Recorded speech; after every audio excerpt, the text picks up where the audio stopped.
بسم الله الرحمن الرحيم الحمد لله رب العالمين حمدا كثيرا طيبا مباركا فيه مباركا عليه كما يحب ويرضى جل جلاله وعم نواله والصلاة والسلام على أشرف الأنبياء المرسلين وعلى آله وأزواجه وذريته وأصحابه ومن تبعهم بإحسان إلى يوم الدين أما بعد.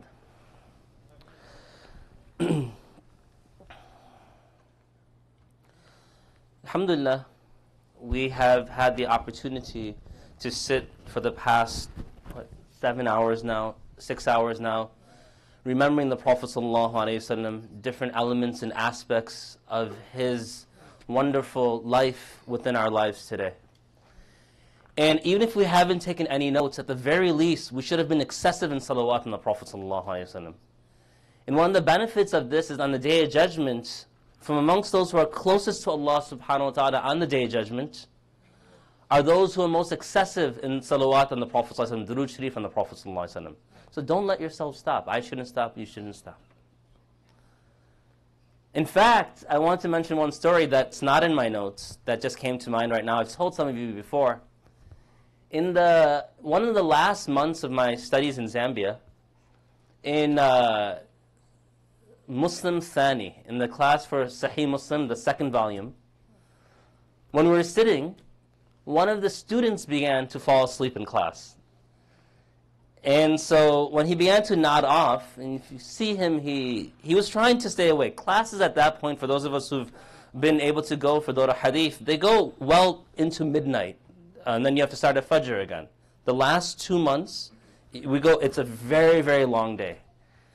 And so that student who was nodding off, alhamdulillah, I don't think the teacher saw him, or maybe just didn't say something about it. But that student later told the class, I want to share something with all of you. So we were all listening. And so he said that when I was falling asleep, all of a sudden I saw the reader in class, so Maulana Imran, on the first next to the teacher, he was there. And I saw in front of me a man in white who had a cloak on him. And he began to say the hadith. It was the Prophet ﷺ. So excessive interaction with the sunnah of the Prophet ﷺ and the durood and salawat of the Prophet ﷺ, it has uncanny benefits. So in this state of wakefulness going into slumber, he saw the Prophet ﷺ and heard a hadith from the Prophet ﷺ. Now, I'm not saying he's Sahabi, his chain is not lifted higher or anything. And then that student mentioned something interesting. So some of us in class, we used to tie turbans. Myself did, Maulana Junaid next to me did, Maulana Hudayfa next to me did. A few of us tied turbans, some didn't. Maulana Ubaid did. So he used to tie a turban. He was on and off in his turban tying. But towards the end, he began to tie his turban more. But that morning, because he was running late to class, and running late is just coming from your classroom downstairs. I mean, I actually had to walk a distance. I have to walk 20 minutes to madrasa. But they had to come downstairs. But he's running late. And so he said he didn't have a chance to tie his turban that day. So when he saw the Prophet ﷺ giving the hadith, he saw him all the way to right behind the ears, and it stopped. And he said, I know. If I wore my turban that day, I think I would have seen the Prophet ﷺ completely. So sunnah has an uncanny power. So this is not just rhetoric and academic discussions. There's a lot going on here today. The ulama who came to present to you, they have spent their lives, parts of their lives, their entire life studying and teaching. And you're benefiting from that barakat they brought with them from that which their teacher gave them. And that which their teachers gave their teachers all the way back to the Prophet ﷺ. The perfect human being, it's a very, very difficult subject to speak on. Because in the end, we can never be perfect. But we can always strive for perfection. And the beauty of Allah subhanahu wa ta'ala's method of rewarding is even if an act of worship is not perfect, He will give a perfect reward. He will give beyond a perfect reward. So we are intending to strive to be the perfect human beings, although we may never be able to reach that position. And to begin, I want to mention how Allah subhanahu wa ta'ala describes His sending the Prophet sallallahu alayhi wa sallam within the Qur'an. He says, لَقَدْ مَنَّ اللَّهُ عَلَى الْمُؤْمِنِينَ. Stop right there. لَقَدْ مَنَّ اللَّهُ عَلَى الْمُؤْمِنِينَ. Verily Allah ta'ala, He did a great favor. He did a favor upon the believers. You know, when someone does us a favor, we're completely in debt. For example, perhaps you do me a favor, you jump my car if the battery dies. You let me borrow money if I fall short for that month. You, whatever the case may be. We're in debt. We at least show some gratitude. And the greater the favor is, the greater the debt that we have towards that person. Allah subhanahu wa ta'ala begins His discussion of the responsibilities of the Prophet ﷺ and the response to the dua of Ibrahim ﷺ by saying, لَقَدْ مَنَّ اللَّهُ عَلَى الْمُؤْمِنِينَ. This is a huge favor. That Allah subhanahu wa ta'ala did a huge favor upon us. إِذْ بَعَثَ فِيهِمْ رَسُولًا مِّنْ أَنفُسِهِمْ. When He sent a prophet from amongst ourselves. And the word He uses here is not arsala, it's ba'atha. And ba'atha has an indication and implication. There's a nuance there. Because the Arabs, as the Qur'an mentions, used to say, إِنْ هِيَ إِلَّا حَيَاتُنَا الدُّنْيَا وَمَا نَحْنُ بِمَبْعُوثِينَ. This is the only world. وَمَا نَحْنُ بِمَبْعُوثِينَ. We will not be resurrected. Ba'atha has a denotation of being resurrected. So Rasulullah sallallahu alayhi wasallam, when he was sent, Allah Ta'ala did a favor by sending him to us, but utilizing the verb ba'atha. That not only was he sent to us, but he was sent with a purpose. To bring these dead things that in our chest that we call hearts, back to life. To bring these things within our chest that we call hearts, to bring them back to life. And the same heart that was hard like Umar radiallahu anhu becomes the same Hazrat Umar radiallahu anhu that we celebrate today. The same hardness of the heart of a man known as Khalid bin Walid is the same Khalid bin Walid radiallahu anhu whom we refer to as Saifullah. The same hardness of the heart of Hind radiallahu anha is that same Hind radiallahu anha who came and took fatwa from the Prophet sallallahu alayhi wasallam. Well, I haven't started yet. That's why I haven't flipped the slide yet. Yeah, okay, alhamdulillah. No problem. I don't know, Mufti Azad is so good with his hands. Anyway. So we are brought here today in remembrance of the Prophet ﷺ, and this should not stop here. It's not only Rabi'ul Awwal, but he wasn't the Prophet for the other 11 months. No, it's every moment in our lives.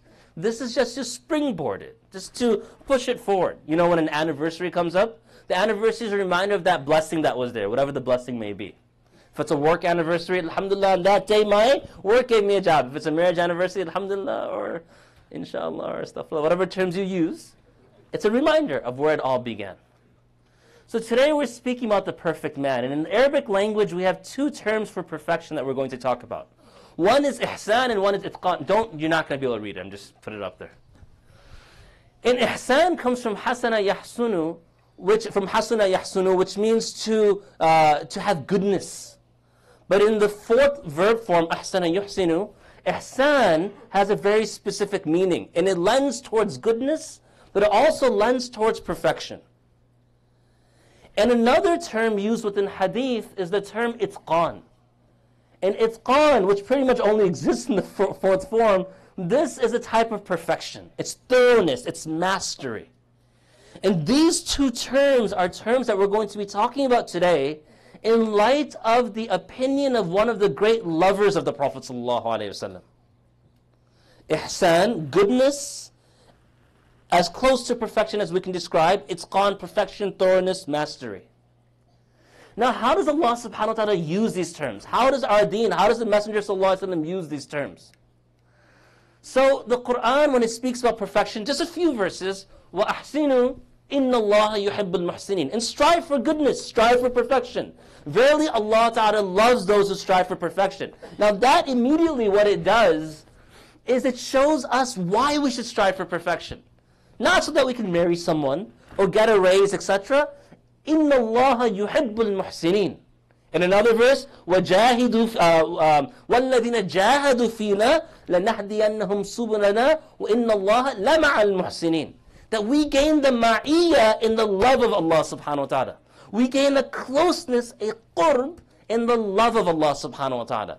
And anyone who's a true lover always seeks the love of the beloved. This is why Imam al-Shafi'i rahmatullahi alayhi said the greatest loser is the one who loves someone but that love is not returned. So we want to love Allah and have that love come back to us. Inna Allah ya'muru bil adli wal ihsan. This is one of the things that Allah Ta'ala orders us towards.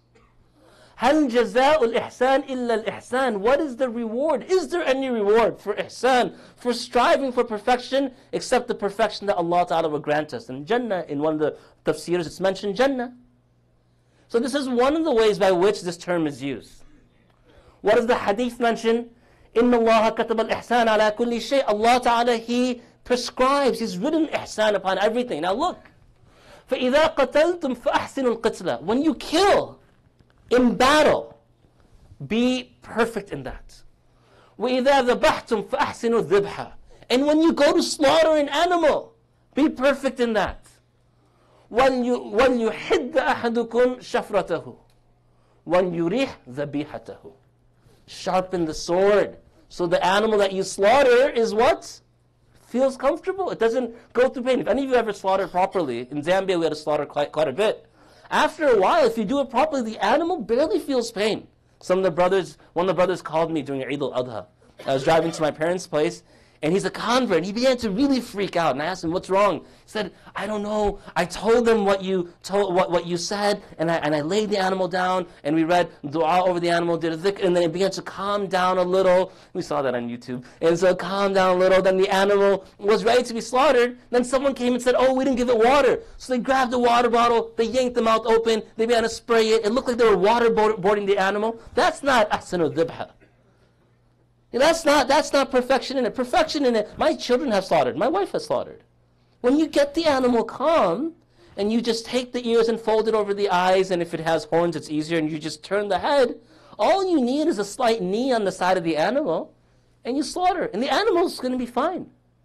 So Rasulullah ﷺ in Hadith, he's mentioned that when a person slaughters, when a person fights, to do so with perfection. In another Hadith, if this clicker is working, there we go.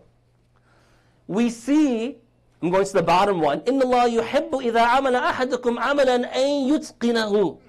That Allah subhanahu wa ta'ala loves that when any of us goes and does any type of action, that we do so with perfection in it. Now I'm going to just let you know right now, just off topic, if you need to stand during the talk, just stand up and stretch. I heard the cracking when you stand up earlier. Some of you are adjusting again and moving around. Just be very calm and be no takalluf at all.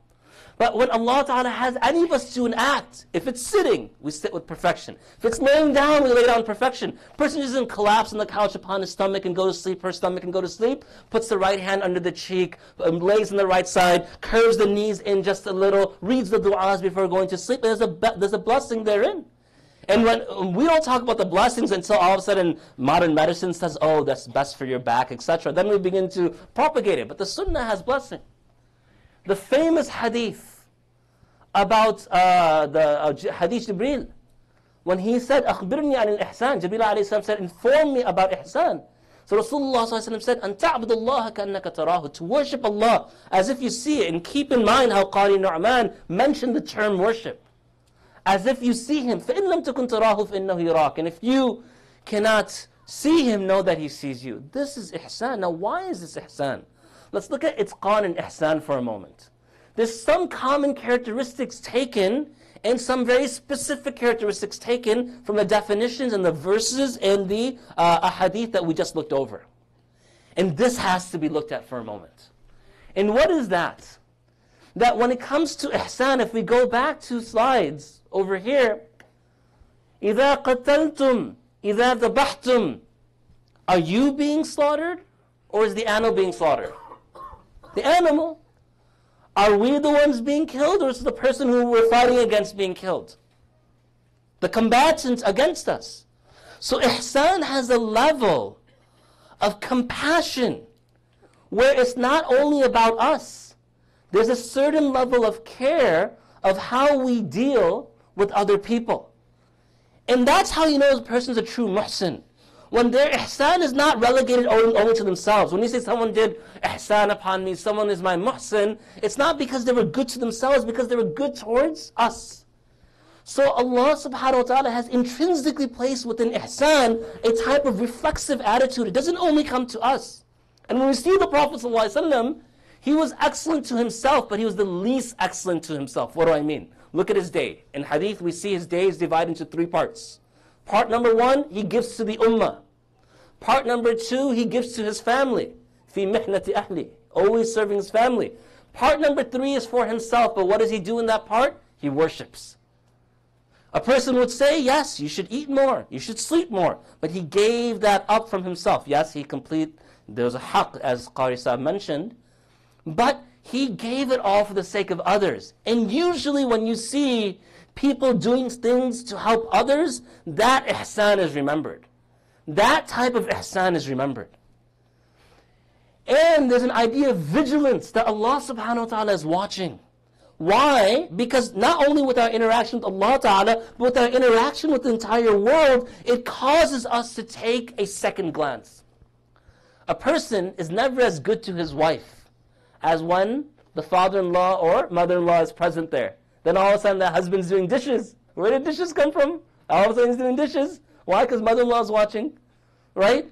A person on the basketball court curses, but comes in, the hifz teacher walks by and says, فَبِأَيِّ آلَاءِ رَبِّكُمَا تُكَذِّبَانِ, all of a sudden. Right? That's all I was going to say. Why? Because when they see the one watching them, then they curtail. They look over themselves. And in that same way, when a person is going to do goodness for others, and they know there's a benefit. If I donate, there's a tax, what's it called? Tax write-off. The tax write-off, maybe a few more dollars will come out. And if a person recognizes Allah's rewards, a few more dollars may come out. And a person notices Allah is watching me and truly understands that Allah is watching me, that person's ihsan is going to grow greater. That person's ihsan is going to be a very ajib type of ihsan, something very beautiful. And itqan comes also to refine ourselves. You don't hear of a person who's very stingy within himself usually that person goes out and gives to others. No. What's inside often comes outside. So ihsan, there's an idea of relationship with others. And itqan, there's an idea of the relationship with the self. And both require perfection. That's why when you're flying, and they play that video, or the people come and begin to show you what to do in case the plane begins to go down, they never say shahada. They say shahada first. Then after that, they'll say, if oxygen is lost, what do? What will come down? That mask.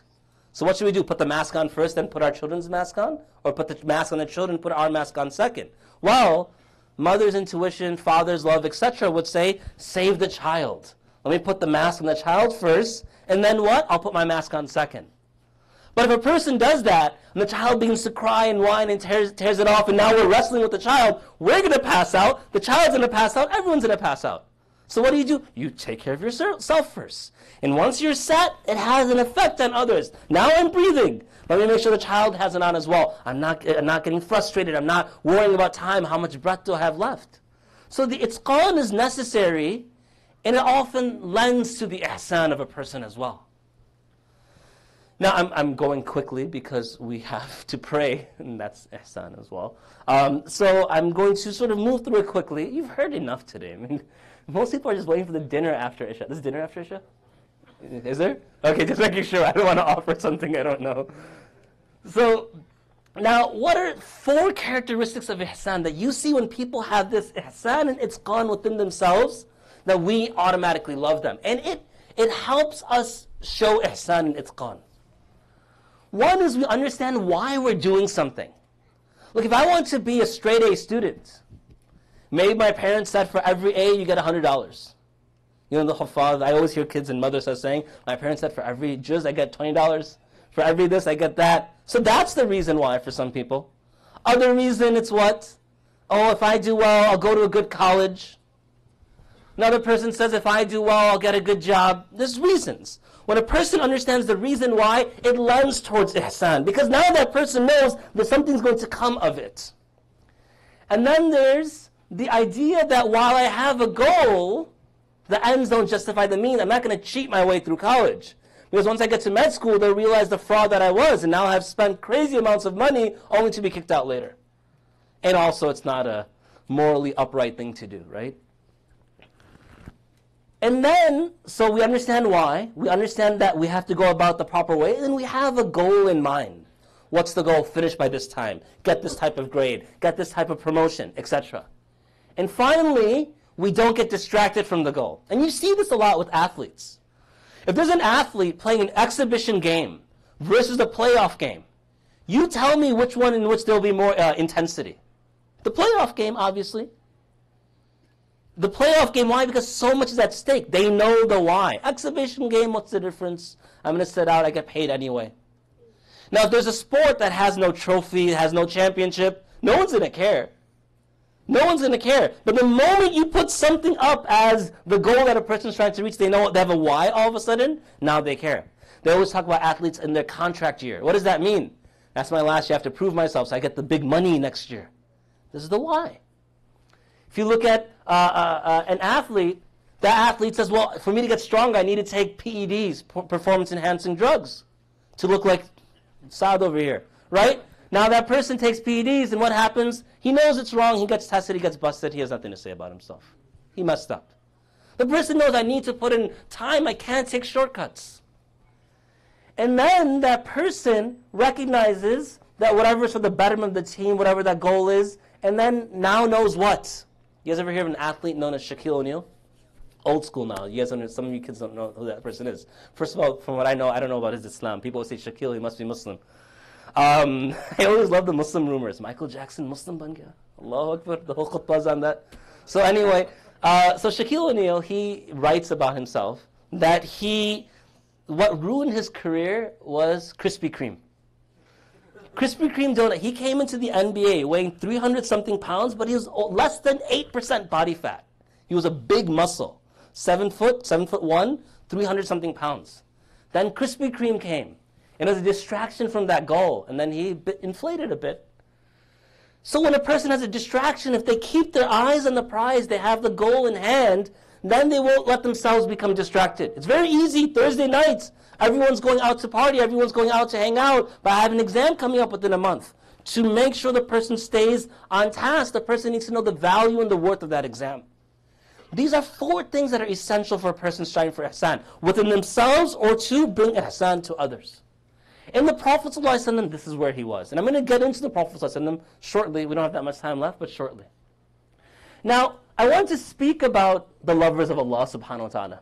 وَالَّذِينَ آمَنُوا أَشَدُّ حُبًّا لِلَّهِ. It's one of the characteristics mentioned within Qur'an about people of true belief. They have a deep love for Allah subhanahu wa ta'ala.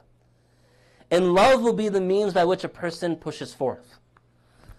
Now from the different lovers of Allah subhanahu wa ta'ala, many of them, and they're lovers of the Prophet ﷺ as well. These lovers of the Prophet ﷺ, they begin to find verses or ahadith that really appeal to them.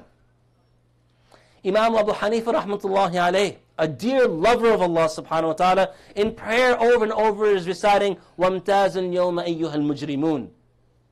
Out of the fear of the reality of that verse, and perhaps an application to himself, may Allah grant him the highest level of Jannah. Imam Abu Hanifa rahimahullah also is a deep lover of the Prophet ﷺ. So he not only did he interact with verses of Qur'an that way, 1 Qur'an a night, but with a hadith, he took this entire spectrum of hadith, and he took 5 hadith that he felt embodied the religion for a believer. Imam Shaykh rahmatullahi alayhi said there was 3. Imam Abu Dawud as-Sajistani rahmatullahi alayhi, he felt there were 4 particular hadith. 4 particular hadith, if a person puts this within himself or herself, will be able to have a type of encompassing of the deen. You can never encompass the deen fully, but towards the spirit and principles of the deen. Now, there's some things I mentioned about Imam Abu Dawud rahmatullahi alayhi. One of the things that we should notice about him was that he was an individual who was very brilliant. And some of the ulama, they mention about him, Ibn Khaliqan rahmatullahi alayhi mentions that he was not just a scholar. We have to take scholarship aside for a moment. The highest rank of iman and taqwa. Because a person doesn't become a scholar just by memorizing things. This is why we have people in departments throughout the Oriental world, the Orientalist world I should say, that are not considered scholars in our eyes. Some don't even have Islam. It hasn't effectuated a change within the heart. But Imam Abu Dawud rahmatullah alayhi, just like Imam Bukhari rahmatullah alayhi, just like Imam Muslim rahmatullah alayhi. Imam Muslim rahmatullah alayhi, how did he pass away? Who knows? What did he die? Why? How did he die? Overeating. Not like us. It wasn't iftar time. He was searching for a hadith. And in the quest for the hadith, he just had some dates brought to him and he was eating the dates as he was searching for a hadith. And he was so intrigued in that quest, he overate. It was a love for hadith, not for the dates, that caused him to become beloved to Allah Ta'ala, to go back to Allah Ta'ala. Imam Abu Dawud rahmatullahi alayhi, he was an individual that of the highest rank of iman and taqwa. Musa bin Harun rahmatullahi alayhi mentions his existence in this world was for hadith. And his existence in the hereafter is for what? Jannah. Meaning that he raced for Jannah. I've never seen anyone like him. Ibn Hibban rahmatullahi alayhi, who has his own sahih, he mentions that he was amongst the imams of knowledge, fiqh, hadith, hifz, and taqwa. That last part I want to put focus on. Imam Nawawi rahmatullah, in a very long statement, he mentions about the virtue of Imam Abu Dawud, that his piety and abstinence made him one of the greatest ulama of his time. He had zuhd and taqwa. Now in this zuhd and taqwa, what do we see about him? Alqamah rahimahullah mentioned about him, about Abdullah bin Mas'ud radiallahu anhu, that he resembled the Prophet most in his speech, his character, his manners, and his habits. But we're not talking about Abdullah bin Mas'ud radiallahu anhu. So why did I mention that? Because Imam Abu Dawud rahmatullahi alayhi, he resembled one of his teachers, Imam Ahmad bin Hanbal rahmatullahi alayhi, most. In fact, there's a whole discussion, was he Hanbali by madhab, which is the opinion my teachers kept. He resembled most Imam Ahmad bin Hanbal. Imam Ahmad bin Hanbal resembled most whom? Waqi' ibn al-Jarrah. Who resembled most Sufyan al-Thawri, who resembled most Ibrahim al-Nakhi, who resembled most Alqamah, who resembled most Abdullah bin Mas'ud radiallahu anhum jami'an, who resembled most the Prophet sallallahu alayhi wasallam in speaking, character, manners, and habits. So this is a special person we're talking about. So when he was, I'll take us a slide back, look at the bottom, he felt for a hadith embodied the crux of what we need to make principles within our lives, within the religion. What did he choose? The first hadith he chose was إِنَّمَا الْأَعْمَالُ بِالنِّيَّاتِ. This narrated by Umar bin Khattab radiallahu anhu. That Rasulullah sallallahu alaihi wasallam mentioned all actions are judged by the intention behind the action. Now if you look at Rasulullah sallallahu alaihi wasallam, from the moment he received revelation, there was not one moment except that his intention was aligned to gain the pleasure of Allah subhanahu wa ta'ala. Nothing guided him, and he was a man of complete ihsan and itqan, like the motivation of his niyyah. His niyyah, he always wanted to please Allah subhanahu wa ta'ala. He was always deep in this niyyah. That his niyyah was always such that every moment there was something that he was connecting to Allah subhanahu wa ta'ala. Even racing with his wives from Ummahat al-Mu'minin, Aisha radiallahu anha, he didn't do it randomly. He wasn't trying to get into shape. No. He was already, mashallah. But it was this intention of uniting. And there's so much discussion about this when we have in class. Ustaji, why did he race? Why not do something else? And they say, one of the characteristics of a believer is the believer races. فَاسْتَبِقُوا الْخَيْرَاتِ. Our ulama, they just grab these things and they give explanations. It's not always the reason why, but they have these explanations behind it. وَسَارِعُوا إِلَى مَغْفِرَةٍ. So it's a very prophetic and noble act. So different things he could have done with Aisha radiallahu anha, he mirrored it with an act that was from the people of Jannah. Subhanallah. Everything he did was for the sake of Allah. When he met people for the sake of Allah. عَبَسَ وَتَوَلَّى أَنْ جَاءَهُ الْأَعْمَى وَمَا يُدْرِيكَ لَعَلَّهُ يَزَّكَّى. We spoke about this today. This entire incident, Rasulullah sallallahu alaihi wasallam did not turn away with some displeasure from a Sahabi who came to him for any other intention to make the deen great by focusing upon the Quraysh who were finally lending him an ear. Perhaps Islam will come into their hearts and Allah Ta'ala will use them as a tool to bring ease upon the downtrodden Sahaba. That was the intention. And if you look back at the characteristics from the people of perfection, those individuals, one of the first things we notice about them is what? They are people who they understand why they're doing something. Rasulullah sallallahu alaihi wasallam, he knew his reasoning, his place in the world. He told Khadija radiallahu anha, wrap up the bedding. That's it. Rest time is over. Rest time is over. When Ramadan come around, tighten the izar. Rest time is over. And it's not like he rested throughout the year. But he was a person whose intention and his goal was firmly supplanted within not only his heart, but the heart of the entire ummah. So Imam Abu Dawud rahmatullahi alayhi, he identifies as this being one of the most essential ahadith. In the ulama of hadith, they've pretty much been on a consensus regarding this. This is why they start their book with this. Reminder to the teacher, the reader, the author, the compiler, etc. For all of us. So my dear brothers and sisters, if we want to match the perfection of the Prophet ﷺ, which we can always try, we begin by being a person of niyyah as the Prophet ﷺ was. Every moment. Were you mentioning about Maulana Abdul Hayy, Dr. Abdul Hayy, rahmatullahi alayhi, that every moment he took a step back to recognize his intention? Because we could do something good, and we could do it for the sake of Allah. Here, something good comes from it. Here, much greatness comes from it.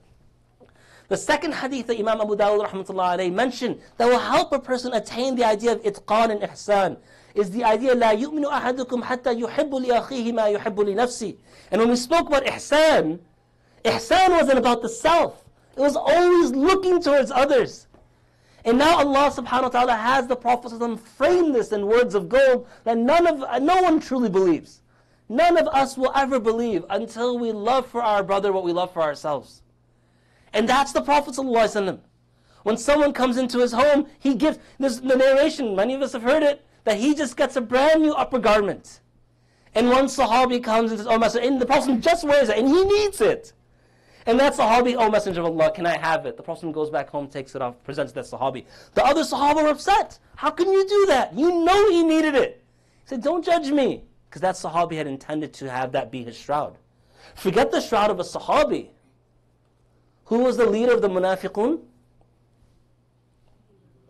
Abdullah bin As-Salul, right?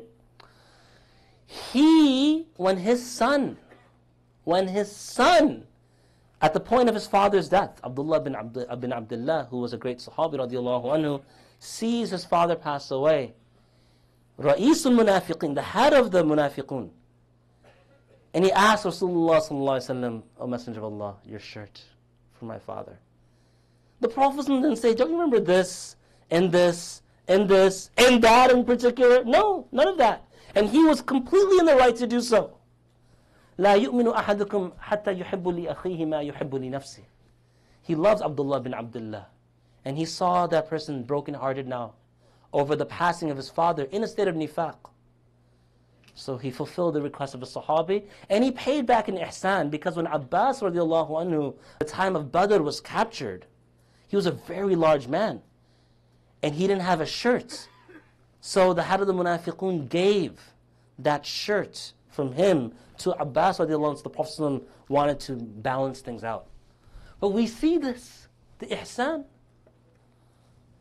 So many examples we can give. Rasulullah sallallahu alayhi wasallam comes into Makkah al-Mukarramah, can destroy the entire lot of them. And what does he do? Forgives them. He wants forgiveness for himself, and he wants forgiveness for the ummah.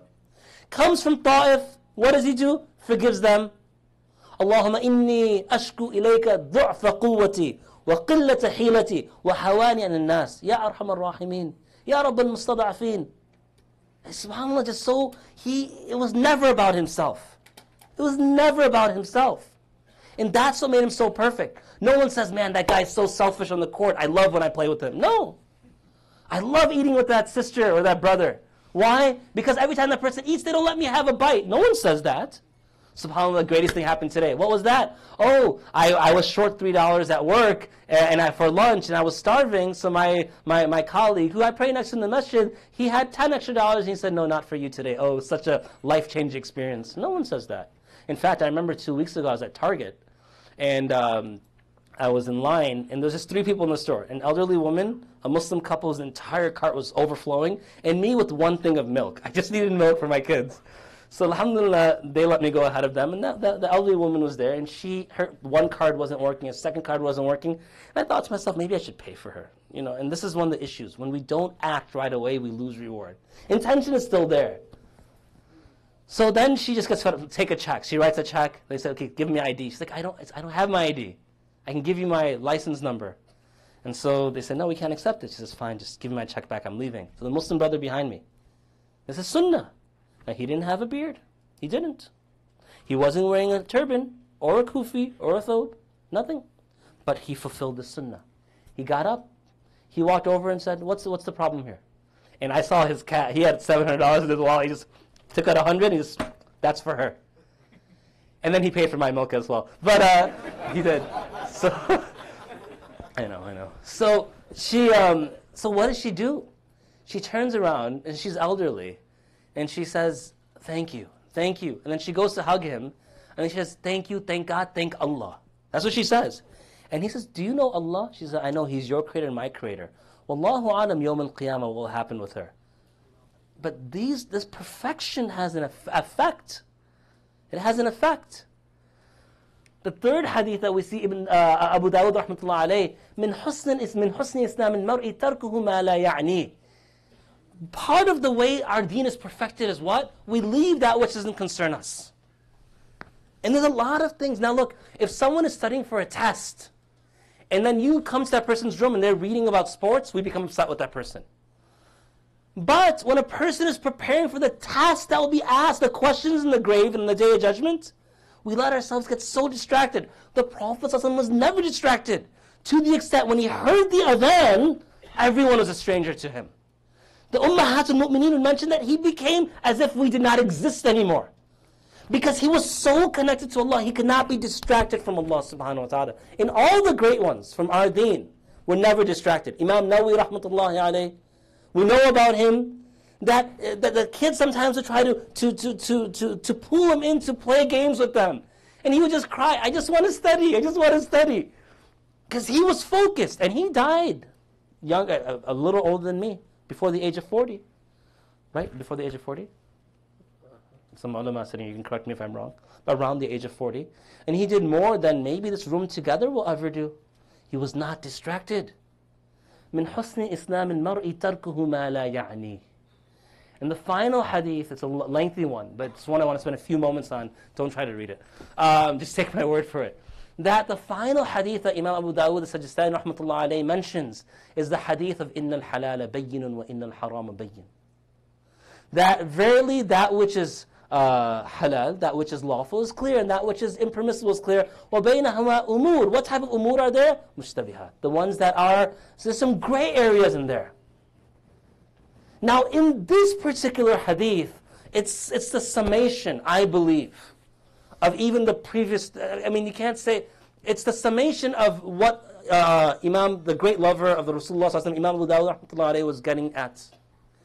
And I feel that if you go down the hadith and you continue, and you see about how every king has a hima, has a boundary, is that a sanctuary, has a sanctuary. And the hima of Allah subhanahu wa ta'ala, the things that He has made sanctified or prohibited. Now in particular, look how this hadith ends. Ala inna fil jasadi mudgha. In all of our bodies, there's a piece of flesh. إِذَا صَلَحَتْ. If that's rectified, صَلَحَ جَسُدُ كُلُّهُ وَإِذَا فَسَدَتْ فَسَدَ الْجَسَدْ كُلُّهُ. That if that's rectified, it will have an effect on our entire lives. And if that is not rectified, then we will be ruined like that piece of flesh is ruined. أَلَا وَهِيَ الْقَلْبِ. And this is the idea for all of us now. That we need to know the boundaries that Allah Ta'ala set for us. And we need to traverse therein with the greatest guide, our Prophet ﷺ, and the ulama that he left behind, as they have purified our hearts to be able to be the eye as we move forward in the sanctuary of Allah subhanahu wa ta'ala. So it's a bit of a lengthy discussion that I didn't get into everything I wanted to get into, but we have to respect the prayer time, of course. So that's that. Wa akhiru da'wana alhamdulillah.